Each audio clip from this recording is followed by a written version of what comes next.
Welcome back to Apex Alchemy. I want to talk to you about the Iridium today. It's Kershaw release. It was a 2023 release. It is part of their Chinese D2. I don't know what the series is, but it's one of 4 knives that that have the Duralock, which is operates much like an axis lock. And I think that this knife is a little bit more my style than say the Monitor, but that would be like that might not be everybody's call. This knife is really close to like a bug out in the weight and the cutting edge and the operation. It feels a lot like a bug out. Where this knife, the weight and the length is more like the 940. It's nothing like the 940 in blade shape, but yeah, we'll go over the weights. I want to say the Monitor come in at like 2.5 ounces or something like that. It's 2.8 ounces for the Monitor, and this knife coming around 3.5, 3.4. Okay, so the length on this knife is 8 inches. We'll lay it down on the grids. We'll get it lined up with something. All right here. No. Let's do it right here.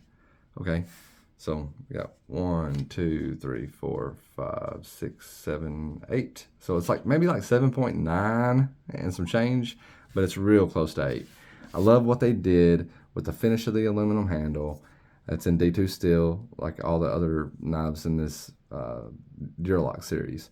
And it does have a backspacer that also couples as a lanyard hole. I don't really use lanyard holes, so I could take it or leave it, but it doesn't look bad to me. It doesn't feel bad in hand either. It's one of those lanyard holes. It's very non-abrasive. It's cool. And I do happen to dig the color scheme you got going on here. You got this slate gray coated aluminum with this bronzed, I wouldn't quite call it gold, with this bronze finished backspacer that's in the same material. It's aluminum as well. Very lightweight knife that is extremely satisfying. If you like the axis lock, I believe you're gonna love this knife. Only complaint I got about this knife or the Monitor, and these are my personal old man views, is that I would love to see something that was produced by Kershaw that was this innovative, and or not really innovative. I mean, it's a big step for Kershaw to use a Duralock though, and it'd be really cool to see something like this made domestically in the United States of America. And what I mean by that is there's just they usually pick out a better steel if it's made in the USA. It'd be like 20CV or 14Z28 or something like that. Your options would be better. The prices would be higher, but we understand that. And all I'm seeing out of Kershaw nowadays that's made in the USA is either the launch series, which are all assisted or automatic or whatever, however you want to call it, OTFs, which are, that's another automatic knife. And then you got the balisong, like the Luca, and a slip joint. I just want to see some cool folding knives that are made in the USA with some premium materials. I don't have any problem with D2. I don't have any problem with Kershaw's D2 either. I actually am a fan of Kershaw's D2. I would just even if they decided to keep it in D2, give us a USA model. It would be the same if I was Italian.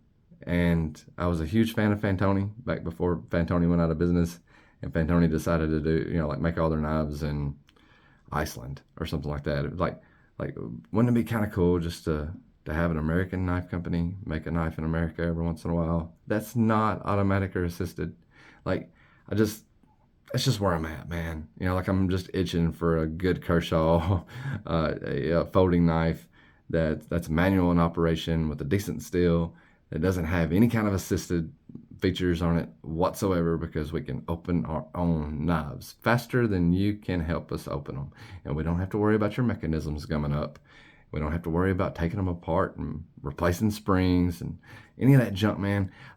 We would just have a regular manually operated American knife, and premium materials. But like as other than that, I think this was home run territory, you know, for Kershaw to make the move to go to the Duralock, offer some D2. Picked this knife up for around the $60 mark. I want to say I got this for $58. It could have been $62. I don't know. It was somewhere around there. And this knife runs about $78 or something like that. So it's about a $20 markup. And to me, it's about 5 times the knife.